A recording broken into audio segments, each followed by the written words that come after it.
Em 2021, o perfeito será visto em você. Sejam todos bem-vindos em nome de Jesus. Meu nome é Paulo Ricardo, sou um dos ministros da casa. Para a gente é um privilégio receber todos vocês, os visitantes também que aqui estão. Deus abençoe.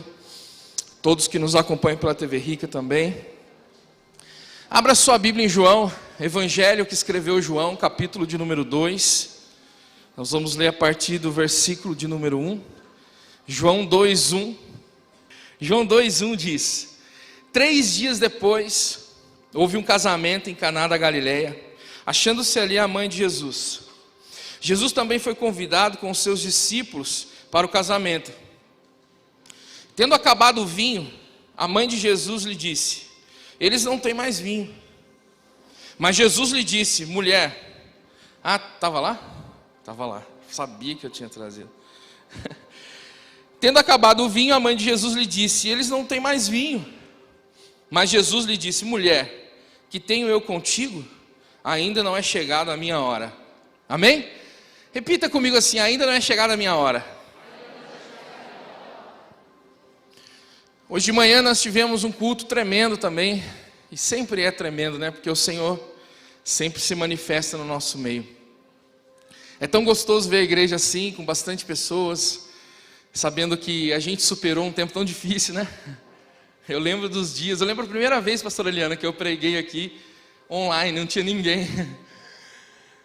Era difícil, mas a gente venceu, amém? E eu vou dizer uma coisa para vocês: nós não vamos voltar ao normal. Porque a cada ciclo que a gente vence, a gente não volta ao normal. A gente supera e a gente chega a níveis ainda maiores no Senhor. Então eu vejo a igreja assim e eu sei que vai ficar melhor. Eu sei que após tudo isso que nós estamos vivendo, as coisas vão avançar. A igreja do Senhor vai continuar avançando, amém? Glória a Deus.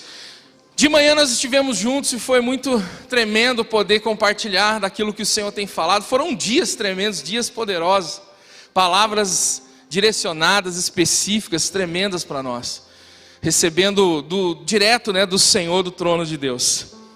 E o Senhor também ministrou comigo. Veio um reforço aqui, ó. Essa aqui é, ó. Essa aqui dá para enxugar bem. E nós tivemos dias tremendos. E eu me lembro que no dia que a profeta Camila estava ministrando, eu estava lá atrás junto com a minha esposa. E eu tenho no celular um bloco de notas, né? Eu estava brincando com ela: você usa o bloco de notas dela? Mostrou para mim. Daí eu falei: olha o meu aqui. Daí eu rodei assim, um monte de coisa. Porque o Senhor vai falando, a gente vai escrevendo, né? E aí na hora que a Camila começou a ministrar sobre fé, uma palavra poderosa também, como foi todas, o Senhor começou a falar, e o Senhor me deu essa palavra, e eu quero compartilhar com vocês nessa noite, amém? A minha esposa perguntou, né, no dia que a Camila estava pregando: você vai pregar? Eu falei: se Deus está dando a palavra, acho que sim, né? Porque Ele sempre dá a palavra, porque Ele sabe que a gente vai expressar aquilo que Ele nos deu.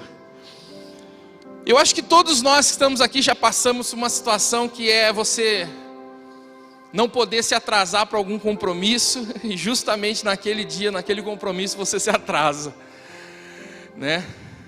O Thiago Melo agora vai começar a experimentar um pouco mais de atrasos, né? Porque com 3 filhos, é fácil, pastora Eliana?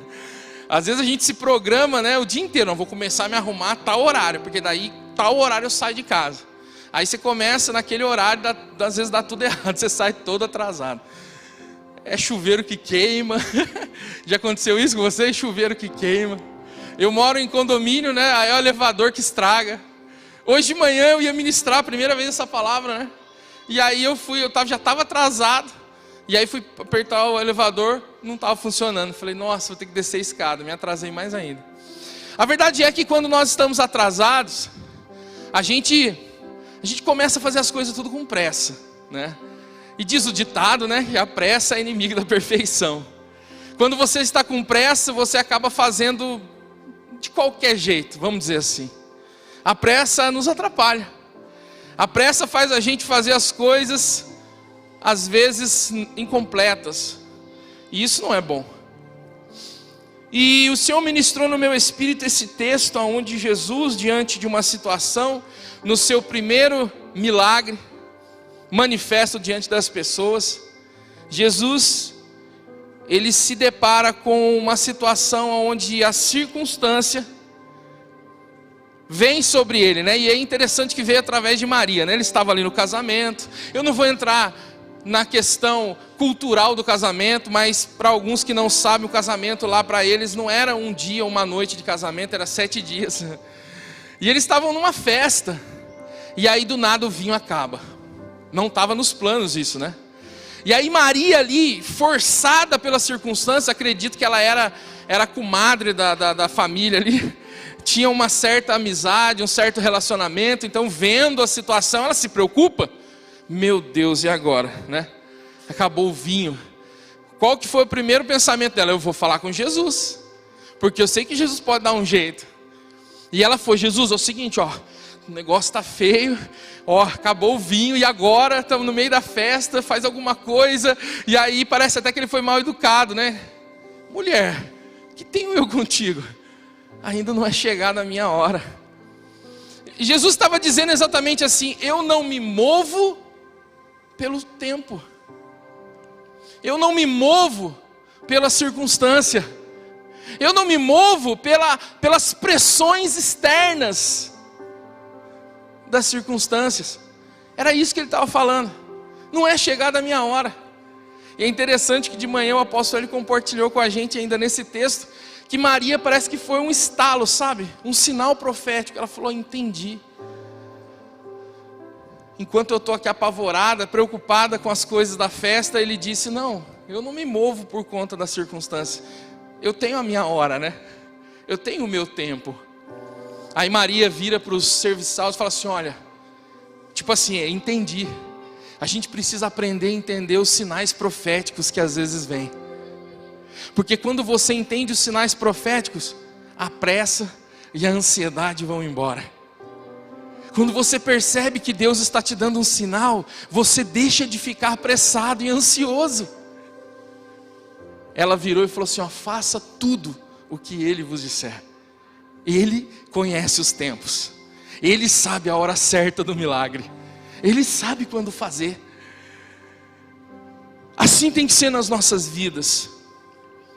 Jesus sabia que haveria de se manifestar naquela festa.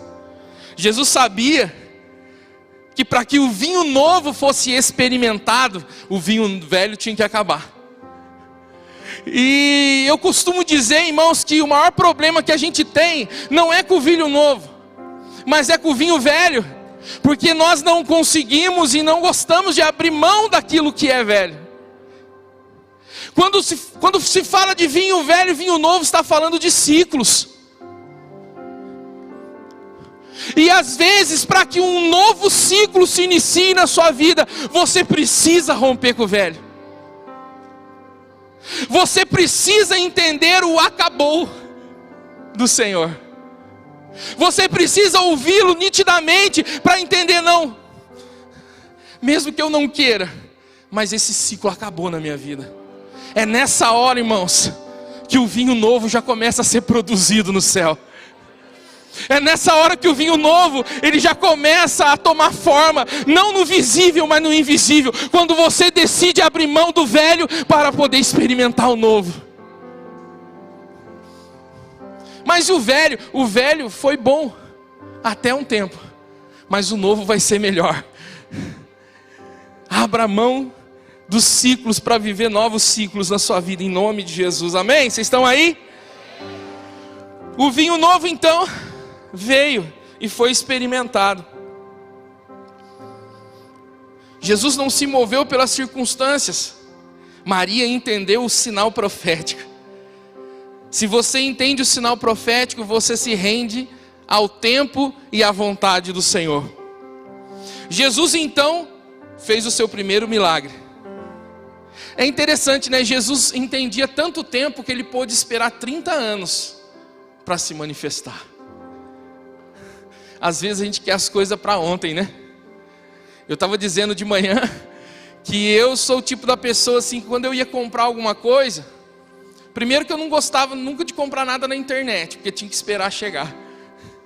Aí eu ia na loja comprar, eu via o negócio na vitrine assim, eu pedia para ver, daí me davam ali o negócio, eu pegava, olhava, eu vou levar. Aí eu já ficava com o negócio na mão, eu falei, não moço, isso é mostruário, eu tenho que pegar lá atrás. Eu falei, não quero esperar, eu quero esse mesmo. Mais ou menos assim. Só que o Senhor nos cura, né? O Senhor vai nos curando, vai nos libertando. Hoje eu já compro pelo Mercado Livre. Eu compro, eu ponho no full, né? Aquele que chega no outro dia. Mas eu compro. 7 dias para chegar, mas se você pagar 10 reais a mais, chega amanhã. Eu pago os 10. Até 20, 30.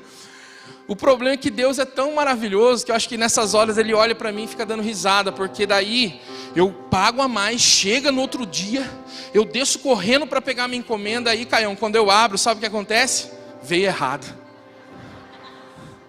Deus é poderoso demais, né? Aí, irmãos, eu não vou ter que esperar chegar outro. Eu vou ter que esperar o dia que eu tiver tempo para pegar aquele lá que é mercadoria, levar para o correio, entrar na fila do correio, porque eu não sei o que acontece. Toda vez que eu vou no correio, a fila está virando a esquina. Parece que tem um monte de gente também igual eu lá.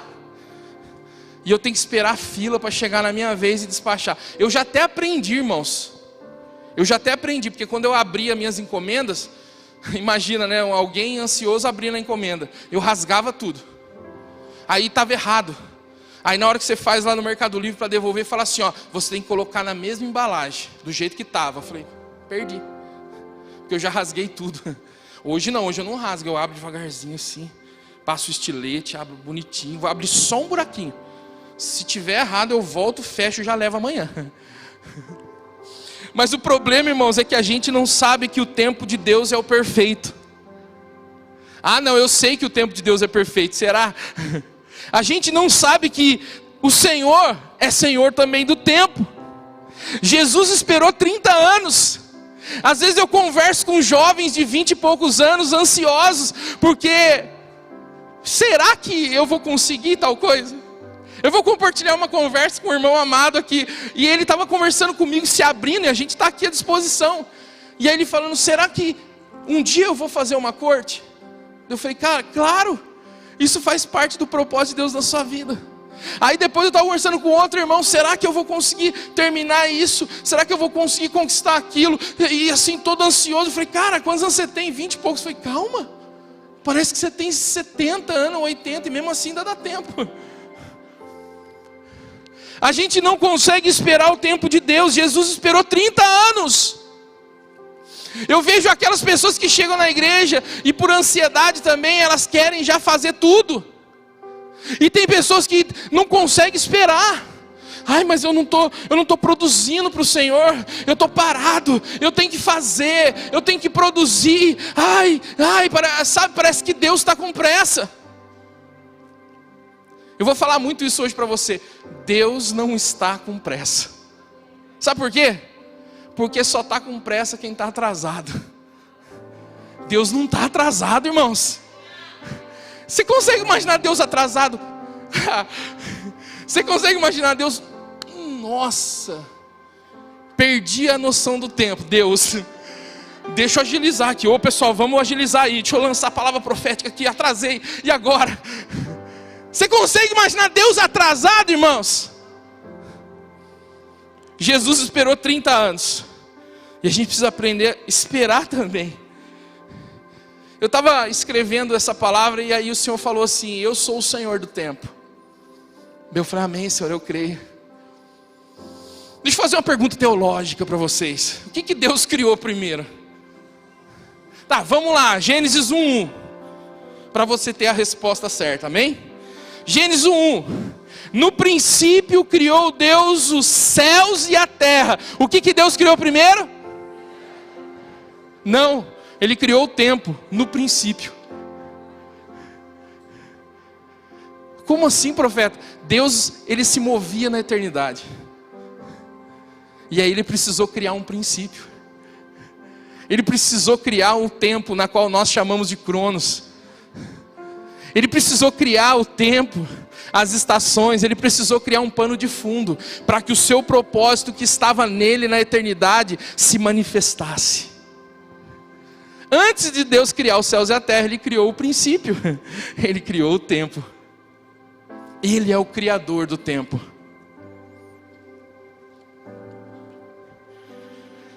Com isso, a gente consegue entender uma coisa: o tempo não pode ir contra o seu criador. Você acha que o tempo, ele é um inimigo de Deus? Ou será que o tempo é um inimigo seu? Vamos ler um texto aqui que também fala um pouco desse cronos, desse tempo na íntegra. Evangelho de João também, capítulo 11. Abra aí a sua Bíblia, capítulo 11, versículo 3. João 11, 3. João 11, 3. Essa aqui também. João 11, 3. Diz assim, amém? Mandaram, pois, as irmãs de Lázaro dizer a Jesus: Senhor, está enfermo aquele quem amas. Ao receber a notícia, disse Jesus: esta enfermidade não é para a morte, e sim para a glória de Deus, a fim de que o Filho de Deus seja por ela glorificado. Ora, amava Jesus a Marta e a sua irmã e a Lázaro. E no versículo 6, preste bem atenção. Quando, pois, soube que Lázaro estava doente, ainda se demorou 2 dias no lugar onde estava. Repita comigo: ainda se demorou. Ai, profeta, está vendo como o Senhor atrasa? Ainda se demorou. Irmãos, deixa eu dizer uma coisa para vocês. Jesus sabia o que estava acontecendo com Lázaro. Jesus sabia o que estava acontecendo naquela aldeia, naquela localidade chamada Betânia. Ele sabia exatamente o que estava acontecendo. Ele não estava alienado diante daquela situação. Ele sabia o curso das coisas. Ele sabia o tempo das coisas. Ele sabia o momento das coisas exatamente como elas deveriam ser. Sabe qual é o maior problema? O maior problema é que nós achamos, em determinados momentos da nossa vida, que Deus perdeu a noção do tempo. O problema é que nós achamos em alguns momentos da nossa vida, momentos esses que nós olhamos mais para o tempo do que para o seu Criador. Momentos esses na qual o tempo parece ser o seu inimigo. Nesses dados momentos da vida, você acha que Deus está atrasado.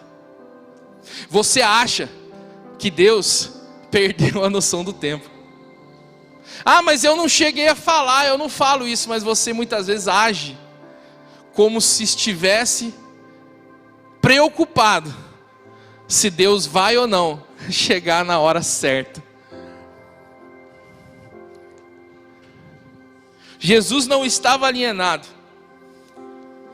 Às vezes, olhando para os textos bíblicos, observando ali os discípulos e Jesus num barco, e a Bíblia diz que a turbulência veio, os ventos, os mares ali, os ventos, as ondas, ali a tempestade, e aonde que Jesus estava? Na polpa dormindo, né? Às vezes parece que ele está dormindo em relação à sua vida. Às vezes parece que quanto mais você ora, menos você escuta ele falar. Eu lembro um determinado momento da minha vida que, pior do que não ouvir Deus falar, é ouvir Deus falar aquilo que você não quer ouvir. Sabe aquele momento que você está tão ansioso, preocupado, porque o tempo está te pressionando, as circunstâncias estão acontecendo ao seu redor, tipo o barco no mar e a tempestade, quase virando, né?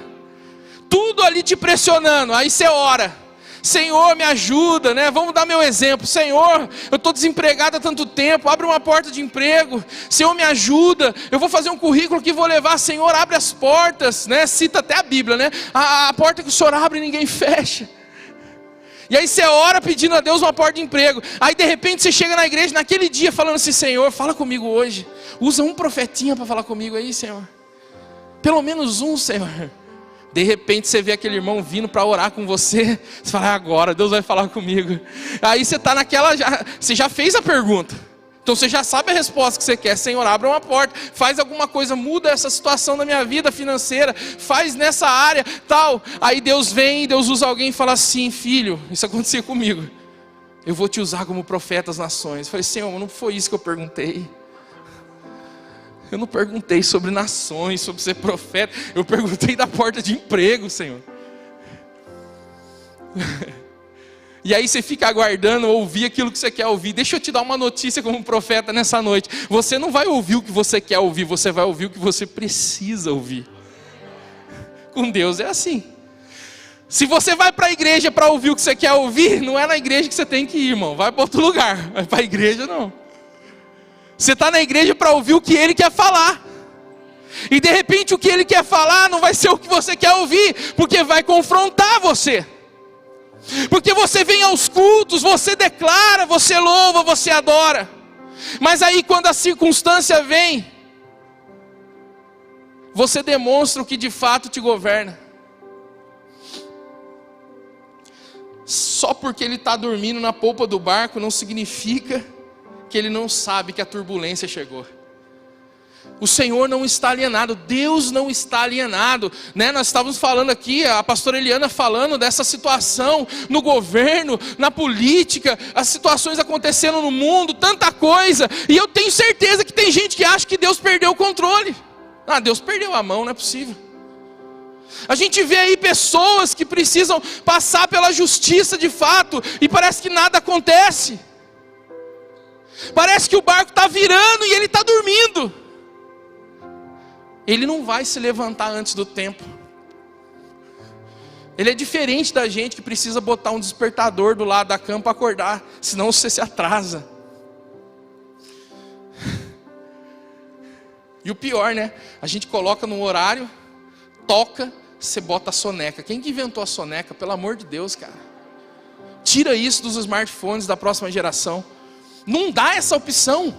É fácil, é só tirar essa opção, né? Por que você não desativa? Porque ainda uso. Aí você põe, eu às vezes faço isso, eu tenho que acordar às 5 da manhã para pegar a estrada. Eu coloco para mim, para despertar 15 para 5. Aí a minha soneca é de 10 minutos.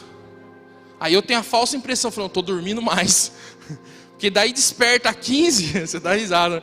Desperta a 15, eu aperto a soneca. Tem mais 15 minutos. Aí eu durmo um pouquinho, a soneca vem e falei, agora é a última, em nome de Jesus. Aperta a soneca. Aí quando vê, meu irmão, já é 5h40 e eu não acordei, misericórdia. Aí começa lá no começo da pregação, né? Está atrasado. Deus não está atrasado. Deus não tem algo que precisa dizer para ele assim, olha, agora é a hora, Deus. A gente acha que a gente faz isso, né? Não, agora a gente vai orar e Deus vai agir. Deixa eu te dizer uma coisa, não é a gente que faz Deus agir, Deus age através da gente. Não é a gente que faz Ele agir, é Ele que age através da gente. Nos faz participante do seu propósito. Amém? E aí essa sensação de que Deus perdeu o controle atrapalha demais. Sabe, se a gente conseguisse discernir o amor de Deus, de fato como Ele é, porque às vezes essa falta de discernimento do amor de Deus faz a gente se preocupar em vão. Faz a gente ficar ansioso, preocupado em vão. Se a gente entendesse o tamanho do amor de Deus, a proporção do amor de Deus, a gente descansava e falava, não, Ele sabe o tempo certo. Mesmo que para mim pareça estar atrasado, Ele está no tempo certo dEle. Repita comigo, Deus não está atrasado. Ele não vai se mover pelo tempo que Ele criou.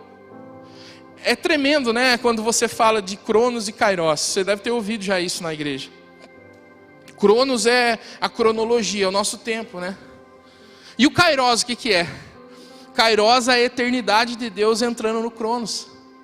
O que foi quando Jesus falou assim: Maria, não é chegada a minha hora? E aí de repente Jesus fala: ó, manda trazer, manda colocar água nas talhas. Quando ele fala isso, era o Kairos invadindo o Cronos. O Kairos é a eternidade invadindo o Cronos e se manifestando a vontade de Deus. Deus não se move pelo Cronos, Ele se move pelo seu Kairos perfeito. E aí a pergunta que eu faço para vocês: por que Jesus então não ouviu a sua mãe? Por que Jesus então dormiu no barco? Por que Jesus então se demorou a ir ter com Lázaro, sendo que ele havia sido avisado? Nós lemos aqui, ele demorou ainda 2 dias. Por quê? Porque, irmãos, quando a gente fala de tempo, a gente fala de descanso. Descansar não está relacionado a lugares ou condições. Descansar não está relacionado a lugares e condições. Descansar é não viver atrasado no tempo e nem muito menos adiantado de forma errada. Porque quem está atrasado no tempo, e quando eu falo atrasado nos seus sentimentos, atrasado na sua estrutura de pensar. Tem pessoas que estão vivendo hoje, 2021, mas as suas decisões são baseadas no que viveram lá 1900 e não sei o que lá atrás. Isso é estar atrasado no tempo. Tem pessoas que hoje precisam tomar decisões na vida e não conseguem discernir o tempo, as estações, e não conseguem ter uma atitude dentro do tempo. Por quê? Porque a mente dela está presa em um trauma lá atrás. E aí as suas decisões são influenciadas. Isso são pessoas atrasadas no tempo. E isso, quando se torna muito grande na vida de alguém, consegue até levar uma pessoa para a depressão. Consegue paralisar a vida das pessoas. Por outro lado, também tem as pessoas que vivem no futuro. E quando eu falo de viver no futuro, preste atenção. Não é ser profético, porque quando nós falamos do profético, nós falamos também do tempo. E ser profético é olhar para o futuro. O apóstolo Hélio falou hoje de manhã que ele já profetiza que ele vai estar vivendo aqui esses 10 anos e ele vai ver muitas coisas nesses 10 anos, amém? E isso é ser profético. Só que o profético te faz olhar para o futuro, fazendo as coisas certas no presente. Agora, quando você está adiantado no tempo de forma errada, como é que é? É quando você está olhando para o futuro de forma ansiosa, preocupado, com medo. Quantas pessoas aqui nessa noite, às vezes perdem noites de sono por causa do dia de amanhã. Quantas pessoas não conseguem, como a profeta Camila disse, fazer uso da sua fé, porque tem medo do amanhã. Pessoas que vivem no futuro de forma errada, preocupadas, ansiosas, com medo. Eu acho que nessas horas a gente precisa lembrar o que Jesus falou, e Ele disse: basta cada dia o seu mal. Se você vive atrasado no tempo, nos seus traumas e nas suas vivências, você não descansa.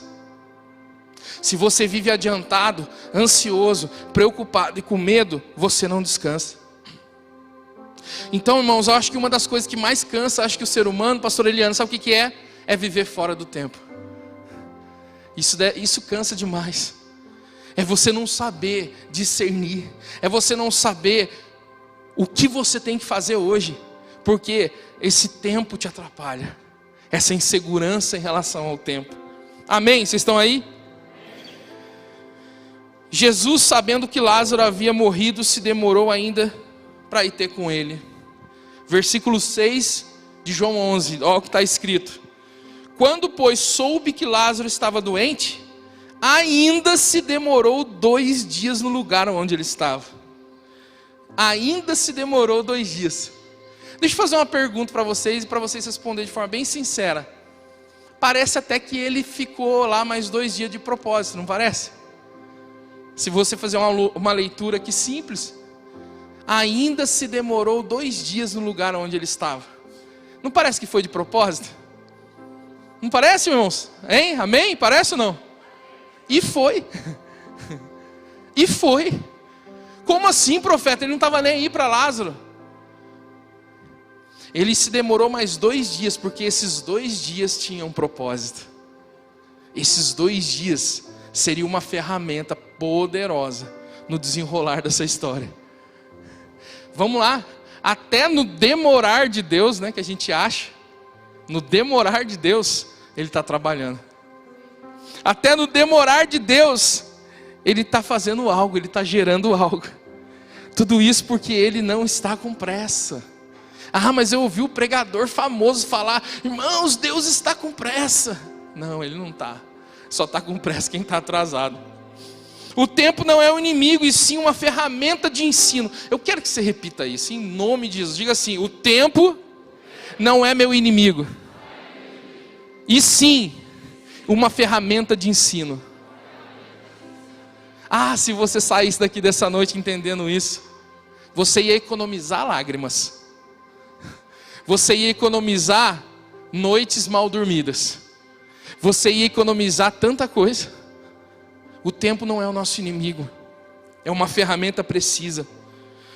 Essa ferramenta ela é tão precisa que eu vou chamar ela de uma ferramenta cirúrgica. Eu me lembro de Saul. Foi escolhido por Deus, o primeiro rei escolhido por Deus. O povo queria rei, Deus falou, então vou dar rei para eles. E Saul foi escolhido rei. E aí em um determinado momento Saul estava com Samuel, que era o profeta ali. E Samuel, que representava Deus na vida de Saul, falou para Saul assim, Saul, você vai para Gilgal, e lá junta o exército, junta lá o seu povo, o exército, porque você vai sair à guerra.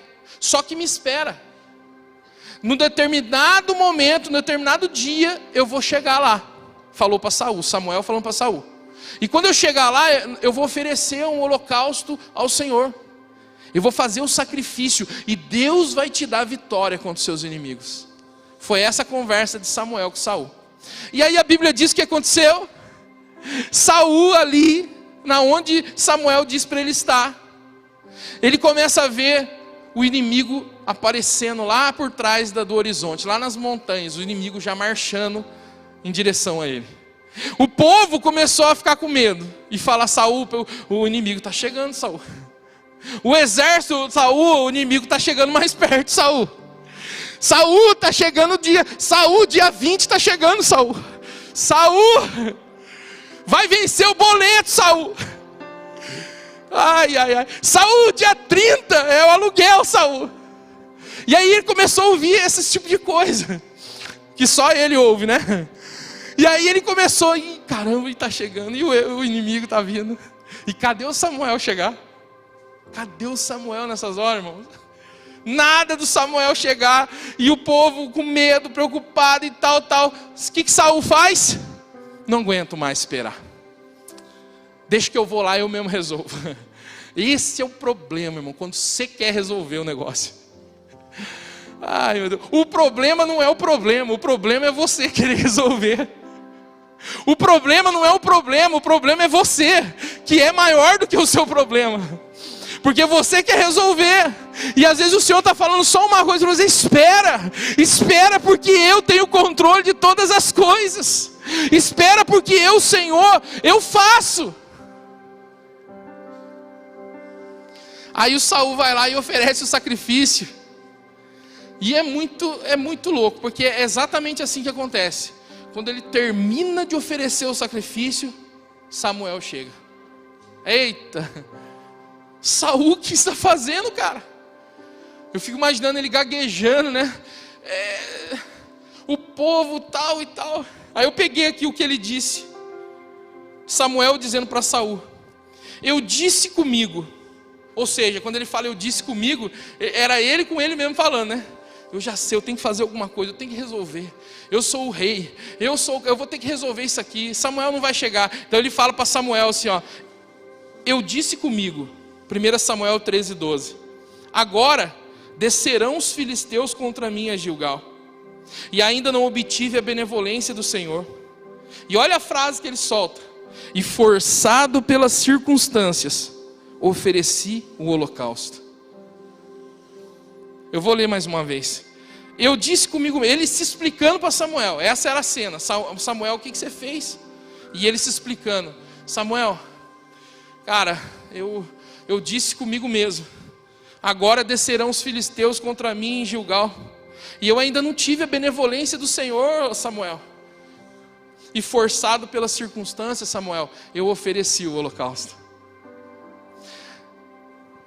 O tempo, ele é uma ferramenta tão precisa como um instrumento cirúrgico, que o tempo é capaz de colocar para fora em quem realmente você confia. O tempo, ele é tão cirúrgico que ele consegue colocar para fora se o que você fala, que você crê no Senhor, ou que diante das circunstâncias você se move, você faz.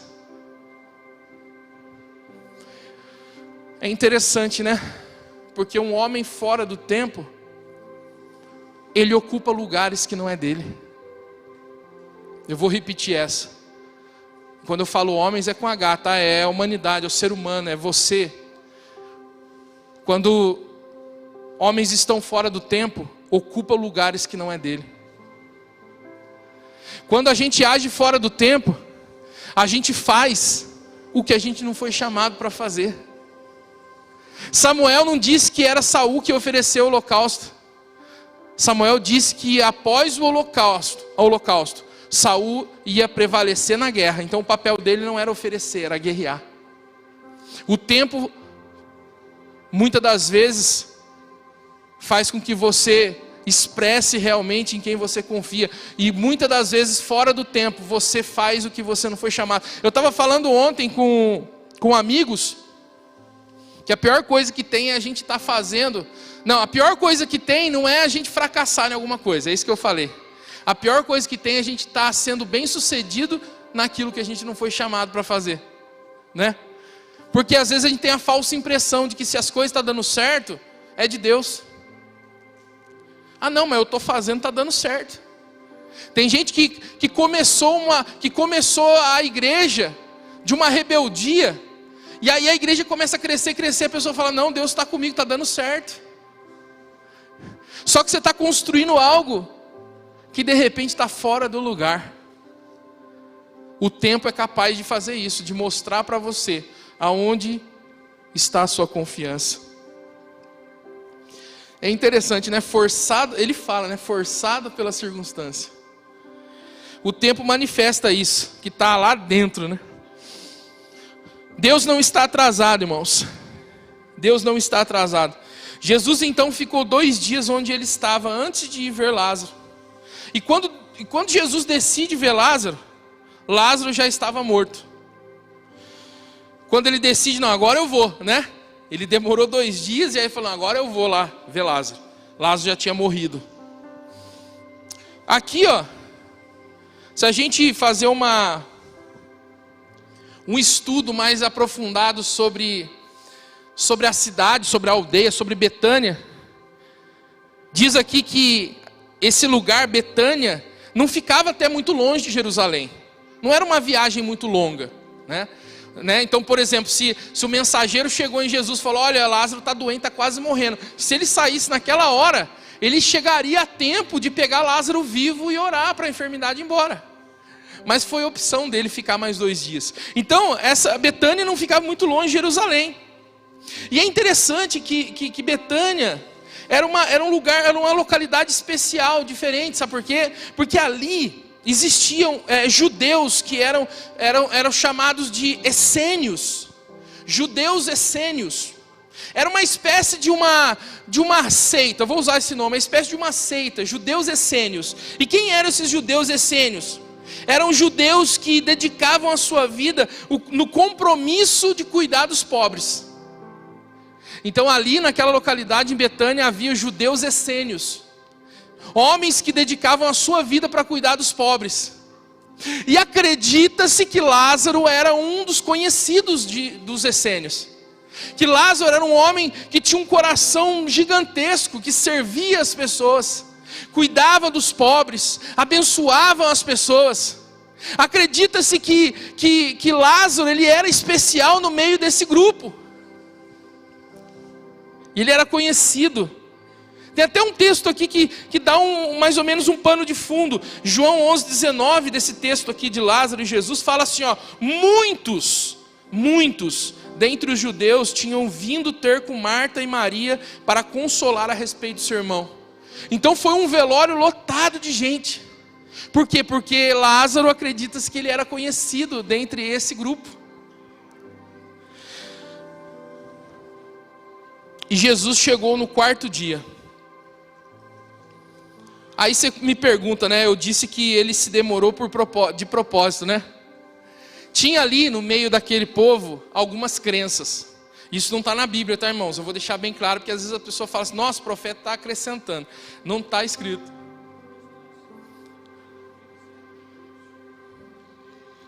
Jerusalém a Betânia. 27 minutos de Jerusalém a Betânia. Por isso que é bom pregar junto de teólogos, né? Ô curioso. Era uma viagenzinha de meia hora, irmãos. Mas ele quis demorar 2 dias. Agora você vai entender um pouquinho. Estudiosos, estudos paralelos, eles acreditam que naquela época, naquela região, dentre aqueles judeus, haviam crenças sobre a morte. E uma das crenças que havia ali é que até o 3º dia ainda era possível uma ressurreição. Então eles tinham uma crença ainda que uma pessoa podia até voltar à vida no 3º dia. Eles acreditavam que a alma não ia embora, que a alma ficava vagando. E que podia voltar para o corpo ali dentro de 3 dias. Mas para eles o 4º dia já era. Porque no 4º dia a alma foi embora. Isso era uma crença, tá, irmãos? Não está escrito na palavra. E tinha um negócio interessante, né?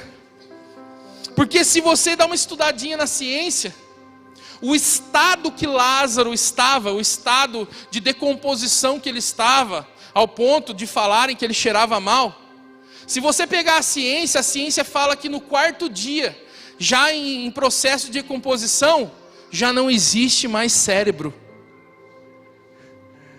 Engraçado, né?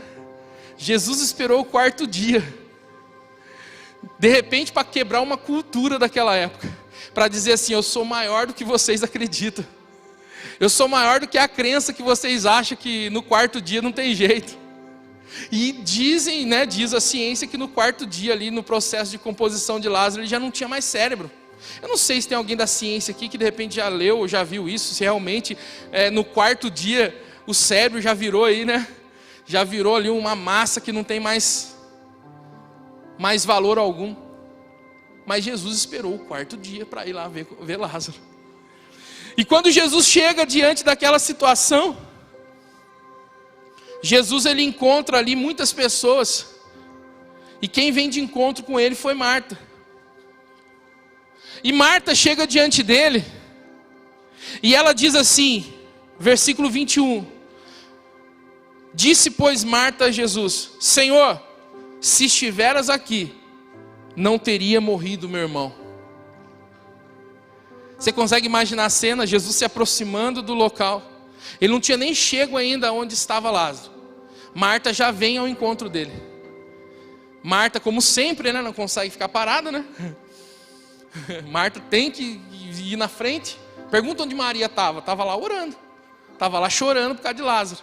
Marta não aguenta. Ela sai e vai ter encontro com Jesus. Aí ela encontra com ele antes de chegar onde Lázaro estava. Fala: Senhor, se o Senhor tivesse vindo... vou falar nas nossas palavras de hoje, né? Marta encontrou com Jesus no meio do caminho e falou: Jesus, se você não tivesse atrasado, meu irmão não estaria morto. Como é que o Senhor se atrasa desse jeito? Eu mandei um mensageiro para falar com o Senhor 2 dias atrás. Irmãos, é exatamente isso que ela falou. Exatamente isso que ela falou. Ela deu de frente com o mestre, com o Senhor dos senhores, com o Criador de todas as coisas, o Senhor do tempo, aquele que criou o tempo, e diz para ele assim: o Senhor do tempo, o Criador do Cronos, você se atrasou. E aí você fala: não acredito que Marta fez isso, né? Eu não acredito que Marta teve a coragem. Seu bobão, às vezes você faz isso também.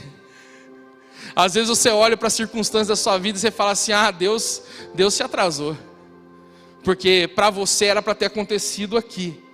Só que você não sabe que o tempo dele é maior e melhor do que o seu. Você faz a mesma coisa. Você questiona: por que está demorando tanto? Mas eu nunca fiz isso com palavras, mas às vezes faz com atitudes. Ela questionou Jesus.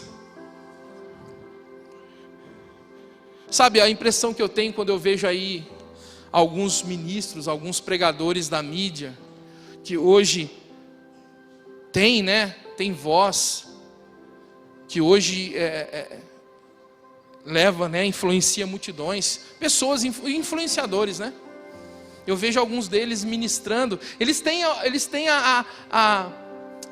ali a oportunidade de influenciar tanta gente, e às vezes eles abrem a boca para falar algo que está totalmente fora do tempo. Às vezes abrem a boca para falar coisas que não tem a ver com aquilo que realmente Deus está fazendo. E eu não estou dizendo isso porque eu sou melhor ou alguém é melhor, mas eu estou dizendo que é o seguinte: uma das coisas que mais evidencia o profético na nossa vida é a gente discernir os tempos. Quanta gente pegando as suas redes sociais e por causa da pandemia falando que nós estamos nos fins dos tempos. Quanta gente falando que Deus ele perdeu a mão, o mundo está ficando cada vez pior mesmo, vai ser destruído, não tem jeito para o mundo. Como se ele estivesse alienado às coisas que estão acontecendo. É muito tremendo isso que a missionária falou, Deus não precisa de nós para fazer nada, mas Ele quer nos participar da sua obra. Ele nos faz participantes com Ele. Ele foi questionado por Marta, só que ele não estava atrasado. E ele disse, olha que interessante, olha como que você vê dois níveis de diálogo. Parece até quando Jesus estava falando com a samaritana no poço, Jesus falou para ela assim: olha, se você beber dessa água, nunca mais terá sede. Ele estava falando de algo que era eterno, algo que era espiritual. E ela falando: mas você não tem nem balde. Jesus falando: se você beber, Hilton, se você beber dessa água, nunca mais terá sede. Aí a samaritana vira: mas você não tem nem balde. É tipo Deus chegando no jardim e falando: Adão, aonde você está? Deus não estava procurando Adão. Deus estava falando: Adão, aonde você está? Você não está mais em mim, Adão. E aí Adão fala: eu estou aqui escondido atrás da árvore. O ser humano perde a noção, Perde a noção da linguagem. A mesma coisa aconteceu, Marta ali trocando ideia com Jesus, apertando Jesus. Você se atrasou, Jesus. Você perdeu aí a oportunidade de ter orado pelo meu irmão ainda vivo, para a enfermidade ir embora. Você se atrasou. E Jesus fala para ela assim: Marta, olha o que ele fala para ela: teu irmão há de ressurgir, Marta. Teu irmão há de ressurgir. Jesus estava falando de algo que era uma verdade presente. Teu irmão há de ressurgir. Aí sabe o que ela fala? Ela vira para ela: eu sei, Senhor, que no último dia, lá no último dia, através da ressurreição dos mortos, ele vai ressurgir. Mas o Senhor chegou atrasado do mesmo jeito. Jesus estava falando de uma verdade presente, e Marta pega uma verdade presente, porque ele estava ali, e joga essa verdade presente para o futuro. E é isso que eu vejo às vezes, aqueles que têm oportunidade de influenciar, pegando verdades presentes e jogando para o futuro. Esse é o maior problema daqueles que jogam tudo para o futuro. Verdades presentes, que são verdades ali, presentes na nossa vida, e jogam para o futuro. Eu sei, Senhor, um dia ele vai ressuscitar. Aí eu fico imaginando Jesus nessa hora, ele ficou enfesado, hein? Olha o que ele diz para ela. Jesus, ouvindo isso, ele ficou ali: eu não estou entendendo que você está falando isso, Marta. Eu não estou entendendo que você está pensando dessa maneira. Aí sabe o que acontece? Ele estava falando de uma verdade presente, Marta jogando para o futuro. E aí ele diz assim, versículo 25, 11, 25. Disse-lhe Jesus: eu sou a ressurreição e a vida. Marta, eu não estou falando de algo que vai acontecer, eu estou falando de algo que já é real aqui, ó. Eu estou na sua frente, eu sou a ressurreição e a vida. Ele continua e ele diz assim: quem crê em mim, ainda que morra, viverá. E todo que vive e crê em mim, não morrerá. Ele ainda tentou explicar, Não, Marta, eu não estou falando de uma ressurreição que vai acontecer. Eu estou falando da ressurreição e a vida, que sou eu estou aqui. Esse é o maior problema, profeta Camila. A verdade presente, Jesus em nós, a esperança da glória. E as pessoas pegam essa verdade presente e jogam para o futuro. Jesus em nós, a esperança da glória. Ele estava dizendo assim: eu sou a ressurreição e a vida, eu estou aqui. E o que eu estou dizendo é para já, é para agora. O que eu estou dizendo é porque eu sou a ressurreição. Não é um evento que vai acontecer, eu sou. Eu sou. Jesus, após falar com Marta, e agora eu estou caminhando para o final, pede para chamar Maria. Porque Marta vem na frente, né? Porque ela não aguenta esperar, né? Ela fica toda agitada. Marta é aqueles da igreja agitado, ativista, que não aguenta e vai. Não, tem que ir lá falar com Jesus, não é possível.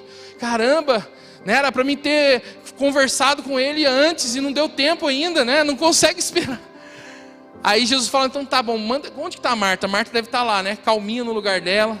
Manda chamar, Marta não, manda chamar Maria. Aí ele manda chamar Maria. E aí quando Maria chegou ao lugar onde estava Jesus, ao vê-lo, lançou-se-lhe aos pés. Aí imaginando o final desse texto, poderia ser diferente, né? Ao vê-lo chegá-lo, Maria se lança aos pés e fala: Senhor, eu sei que o Senhor é o Senhor do tempo e o Senhor pode todas as coisas. Mas não aconteceu isso, Camila. Olha o que diz o texto: e Maria lançou-se-lhe aos pés dizendo: Senhor, se o Senhor estivesse aqui, meu irmão não teria morrido. Mais um. É nessa hora, irmãos, que acontece algo que até hoje os teólogos discutem entre si. É o menor versículo da Bíblia. Nessa hora a Bíblia diz que o Espírito de Jesus se agitou, e o versículo menor da Bíblia está escrito assim: Jesus chorou. Há linhas teológicas que acreditam que ele chorou por conta de Lázaro. Já outras acreditam que ele chorou porque ele não encontrou alguém que cresce. Ele não encontrou alguém que cresce, que ele era a resposta. Mas já estava morto 4 dias. A alma já foi embora, né? O que eles criam, a crença ali local. O cérebro já não existia mais. Como que poderia haver milagre? E aí Jesus chorou, porque ninguém acreditou que ele era a ressurreição e a vida. A ressurreição não era um evento que aconteceria, ele é a ressurreição. Deixa eu dizer uma coisa para vocês: a ressurreição não é um evento escatológico. A ressurreição é a presença do Eterno que habita hoje dentro de você. Como eu gosto disso. A ressurreição é aquele que habita dentro de nós. Deixa eu te dizer uma coisa, irmãos. Eu estava falando hoje de manhã, quase que eu me esqueço. É difícil você pregar de manhã, de noite, porque você fica preocupado em falar as mesmas coisas que falou de manhã, daí você esquece de uma, mas amém, né? A gente entrega e Deus fala o que Ele quer, né? Mas de manhã eu falei a mesma coisa. Sabe o que é entender que Ele é a ressurreição e a vida? E Ele disse aqui: aquele que está vivo não morrerá. Deixa eu dar uma notícia para vocês, meus irmãos. Nós somos eternos. Eu não vou morrer, você não vai morrer. Mas como assim, profeta? E quando a gente envelhecer? E aquele dia que a gente envelhecer e partir, o que é aquilo lá? Eu falei: aquilo lá não é mais morte. Aquilo lá, se você quiser descobrir o que é, vá para Coríntios, 1 Coríntios 15, 1 ou 2, não me lembro de cabeça. Lá em Coríntios 15, ou 1 ou 2, está dizendo o seguinte: que é como uma semeadura. Então não é mais morte. Eu vou somente semear esse corpo tão belo, maravilhoso, para colher um corpo diferente.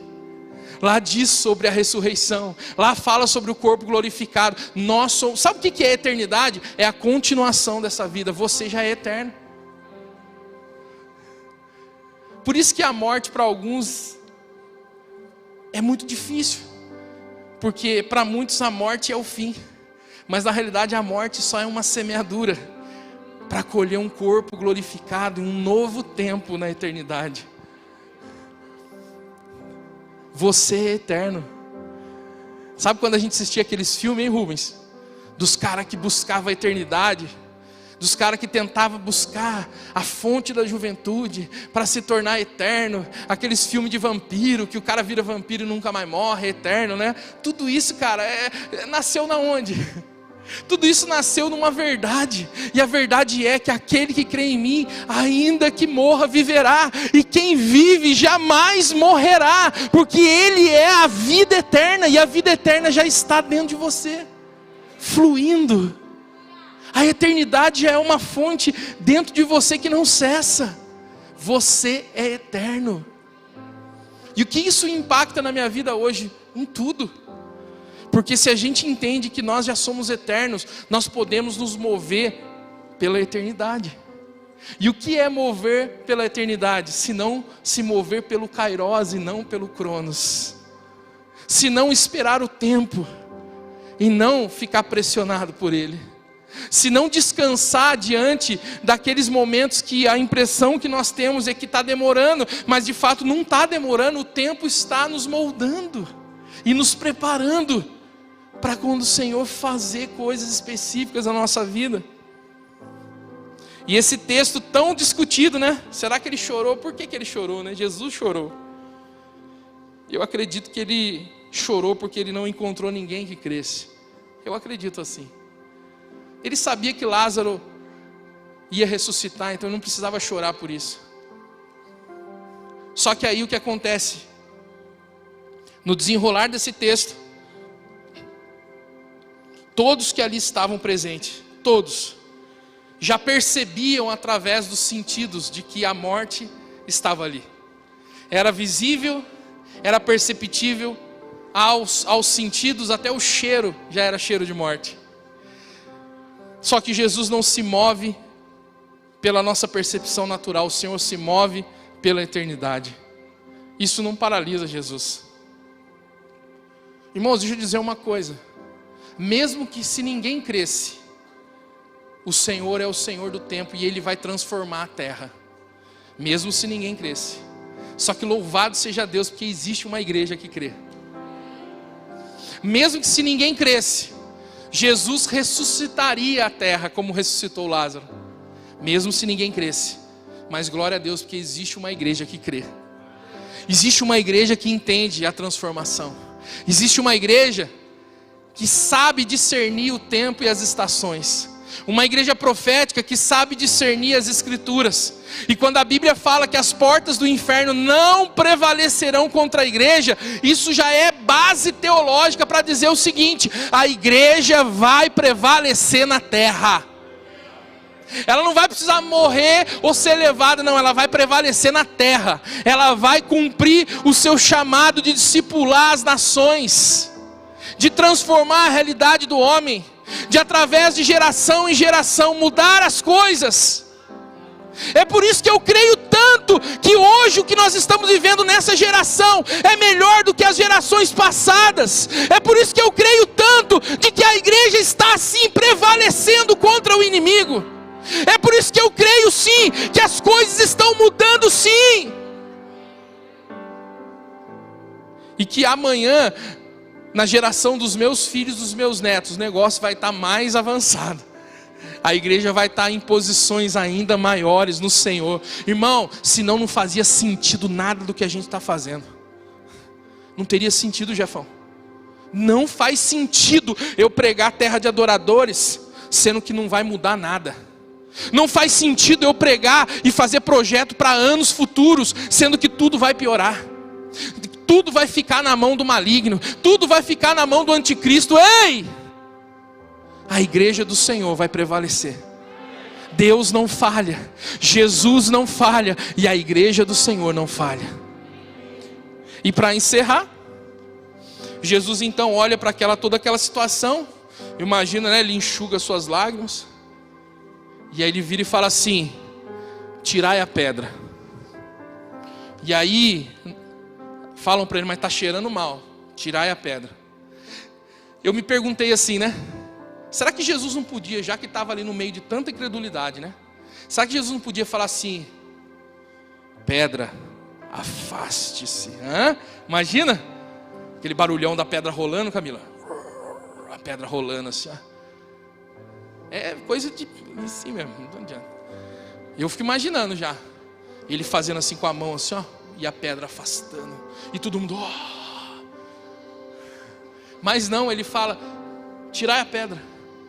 Sabe o que significa isso? Deus tem poder para tirar a pedra, mas Ele não vai tirar. Sabe por quê? Porque Ele colocou autoridade, Ele colocou condições, Ele colocou habilidades, Ele colocou capacidades na igreja dEle. A igreja dEle vai fazer aquilo que Ele disser que tem que ser feito. Nós tiramos a pedra e Ele ressuscita os mortos. Nós arrancamos a pedra e Ele opera o milagre. Ele nos participa, né, do seu propósito.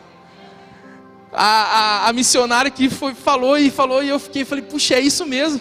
Deus não precisava de ninguém para tirar a pedra para Ele mandava a pedra sair, a pedra rolava. Deus não precisa de nenhum de nós aqui para fazer alguma coisa aqui na terra. Você acha que Ele precisa de você para chegar lá no meio da corja da corrupção e arrancar meio mundo de lá?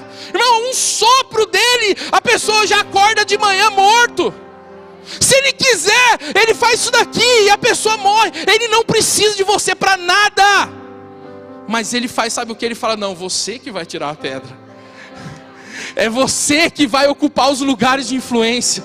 Esses dias atrás me falaram, olha, mas o negócio está ficando cada vez pior. Estão querendo criar leis para poder tocar os nossos filhos. Eu falei, é verdade, está difícil mesmo. Mas nós como igreja do Senhor, não vamos ficar mais dentro do culto. A gente vai chegar nos lugares onde nós, filhos de Deus, vamos fazer as leis. Nós vamos fazer as leis. Você crê nisso, igreja? Na época dos reis, quando se lançava um decreto, não podia contrariar o decreto. A única maneira era fazer outro. Sabe como é que nós vamos derrubar filosofias, ideologias? São homens e mulheres de Deus lá, ó, nos lugares com a caneta na mão escrevendo leis. Isso já está acontecendo. Eu não consigo falar isso sem sentir algo dentro de mim. Isso já é real, já é uma verdade presente. O apóstolo, ele fala isso o tempo todo nesse púlpito. Nós estamos vivendo o melhor momento da igreja. Um tempo de divisão de águas. Eu olho para os meus filhos, eu olho para os seus filhos, e eu fico se imaginando o estrago que eles vão fazer. Eu me lembro, pastor Eliane, de quando eu frequentava as escolas dominicais da vida. Pequenininho na escolinha dominical, a gente ia só para pintar, para fazer desenho e tudo mais. Isso com 16 anos. Pintando e fazendo desenho, falando de céu e inferno. Era o que eu ouvia. Céu, inferno, sai inferno, sai inferno. Se ele vir, você fica. Se o diabo vir, a marca da besta é na testa, é no chip. Era só isso que eu ouvia. Hoje os nossos filhos estão fazendo um BSK, escola de empreendedores. Estão estudando, estão fazendo coisas que nós não fizemos, Rubens. Enquanto eu tinha medo de Jesus voltar, né? Eu já contei essa história, né? Tô acabando. Quando eu tinha medo de Jesus, eu tinha mais medo de Jesus do que do diabo, irmãos. Você dá risada, né? Você não sabe o que era ser crente na minha época. Não, alguns aqui sabem. Eu tinha mais medo de Jesus, porque eu aprendia que se o diabo se manifestar, eu falava, em nome de Jesus, sai. Ele tinha que sair. Mas e se eu tivesse em pecado e Jesus chegasse? Eu mandava Jesus embora no nome de quem? Eu falava, Jesus, vai embora no nome de Deus. Não é para vir agora, porque eu estou em pecado. Era um negócio, a graça era um negócio tão frágil, pastor Eliano. A graça era tão frágil, porque se Jesus chegasse, se tivesse em pecado, pronto, perdeu a salvação. Irmão, eu falo a verdade. Se isso fosse uma realidade, quem é que seria capaz de ter a salvação? Ninguém, irmãos. Ninguém. Mas hoje não, hoje nossos filhos não estão fazendo desenho só na escola. Hoje nossos filhos estão aprendendo a ser empreendedores. Os nossos filhos estão aprendendo sobre política, sobre governo. Estão aprendendo sobre negócios. Estão aprendendo tantas coisas. Sabe na onde? Não num curso aí fora, numa escola de capacitação. Não, dentro da igreja. Porque a igreja despertou. A igreja sabe o seu papel. A igreja sabe aonde ela vai chegar. Agora eu vou encerrar em nome de Jesus. Tem uma pessoa que eu admiro muito, um homem de Deus influente às nações, e um dia eu tive o privilégio de dar carona, trazer essa pessoa do aeroporto. E aí numa ligação telefônica essa pessoa estava ministrando outra pessoa e disse assim, olha, fica tranquilo, não se preocupa com esse negócio de governo não, porque o negócio está pior e vai piorar cada vez mais e não tem jeito. Só mesmo Jesus vindo para resolver isso daí. Só mesmo na batalha do Armagedon. Esse pregador falando no telefone. E eu ali do lado. Não fala para mim, não pergunta para mim, não fala para mim se eu concordo. Porque se ele vira para mim e você não concorda, eu falo, não. Imagina eu contrariar. Daí beleza, vim quietinho. Chegou aqui no culto. Ele começa a ministrar, de repente tem uma hora que ele fala assim, porque nós como igreja temos que preparar nossos filhos para as próximas gerações. Eu ali embaixo, mas para quê? Sendo que o mundo vai piorar. Nós temos que prepará-los para ocupar os lugares de governo. Daí eu ali embaixo, mas como assim, para que isso então? Sendo que vai piorar, o resultado disso a gente já sabe, ninguém consegue resolver. Vai ser na guerra do Armagedon, vai ser num evento apocalíptico que vai acontecer. Para que preparar? Eu estava ouvindo uma pessoa dizendo assim que, também uma pessoa antiga de igreja, falando que quando ele fez o vestibular, passou para fazer a faculdade de engenharia, e ele chegou para compartilhar com o pastor dele, ele era presbítero nessa igreja, e ele chegou, falou, meu pastor, passei na faculdade de engenharia. E aí esse líder dele falou assim, como é que é? Eu passei na faculdade de engenharia, eu vou fazer engenharia, vou ser engenheiro. E aí esse pastor disse para ele assim, para quê? Nós estamos vivendo os últimos dias, não precisa fazer faculdade, não tem por que fazer faculdade, continua servindo aqui na igreja porque isso não tem propósito. Isso, irmãos, há 25 anos atrás. Deixa eu dizer uma coisa, nós somos a resposta de Deus para essa terra. A igreja do Senhor é a manifestação visível da mente de Cristo. Coloque-se de pé. Amém? Nosso papel é tirar a pedra. Ressuscitar é com Ele, o Rafa. O nosso papel é tirar a pedra. Cada coisa que você faz, cada coisa que você se empenha em servir no corpo de Cristo, é você tirando a pedra. A ressurreição é com Ele. O poder da ressurreição já está em nós, já foi liberado. O poder que ressuscitou a Cristo, que ressuscitou a Lázaro, o Espírito Santo habita em nós hoje, faz morada em nós e jamais sairá. Amém. Em 2021, o perfeito será visto em você.